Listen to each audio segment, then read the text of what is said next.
Souleymane Thiam, je suis chef de service de la cardiologie de l'hôpital régional de Kaolack.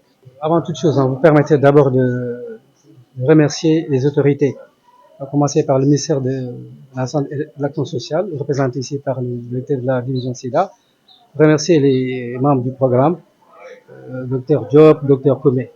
Alors, il s'agissait durant 3 jours de partager ce que nous avions eu à faire il y a de cela 1 mois, c'est-à-dire assurer la formation des médecins et d'infirmiers par rapport à la prise en charge de certaines pathologies chroniques, à savoir l'hypertension artérielle, le diabète, des cancers.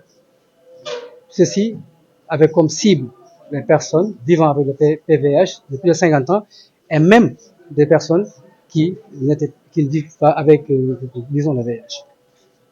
Dans un second temps, il fallait encore faire cette transmission à la communauté. On ne peut pas construire une maison sans avoir une fondation.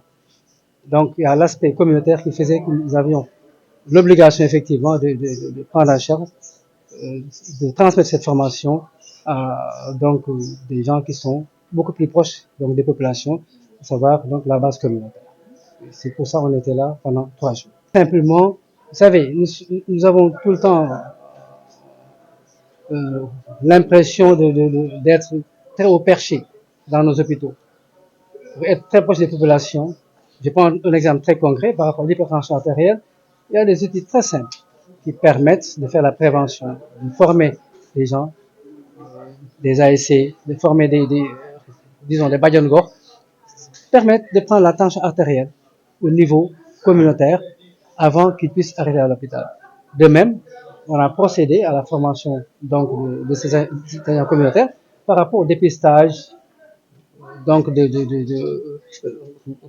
certains cancers, à savoir le cancer du col de l'utérus, et tout simplement avec des outils pas très compliqués. Donc, il s'agit simplement de rabaisser, je ne dirais pas, mais en tout cas, d'avoir un aspect beaucoup plus simple, beaucoup plus pratique pour pouvoir atteindre le maximum de personnes au niveau des populations. Mais c'est tellement alarmant que c'est un problème de santé publique. À titre d'exemple, au Sénégal, on va être très, très basique. Dans chaque maison, il y a un hypertendu. Les complications, nous le savons, c'est les accidents vasculaires cérébrales, c'est la crise cardiaque, on peut aller même jusqu'à amputer des personnes. Donc, pour vous dire que c'est un vrai problème de santé publique. À proprement parler, on n'a pas de statistiques. Mais à titre d'exemple, dans le service que je dirige, on est à 66%.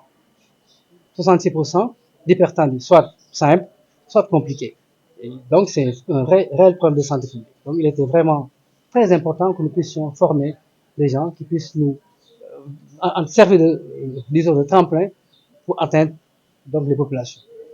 Pour cette fois-ci, quelle sera la spécificité du projet GI par rapport à la prise en charge de l'hypertension? Mais en fait, le projet vise effectivement à prendre en charge les PVVH depuis les 50 ans. Nous le savons, même sans être malade, après 50 ans, il y a ce qu'on appelle simplement une rigidité artérielle qui fait qu'on peut être même hypertendu.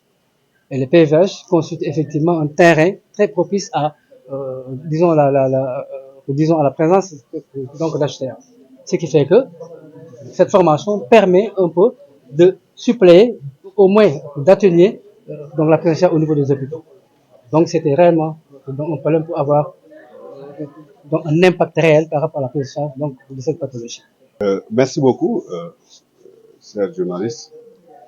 Je m'appelle Maguette Ndoye, chef de la division de lutte contre le sida et les IST au ministère de la Santé et de l'Action sociale. Merci.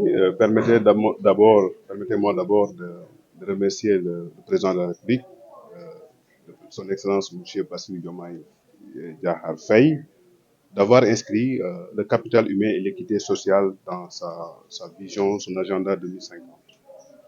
C'est ce capital humain qui nous réunit ici aujourd'hui, en particulier à l'endroit des personnes vivant avec le VIH. Comme l'a dit mon prédécesseur, Dr Thiam, tout à l'heure, pendant longtemps, nous prenons en charge les PVVIH sans prendre en compte les comorbidités. À un moment donné, les gens se sont assis pour dire, mais écoutez, nous avons des patients qui aujourd'hui vivent plus de 50 ans. Parce que le traitement a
Il faut prendre en compte ces pathologies-là pour pouvoir vraiment régler le problème.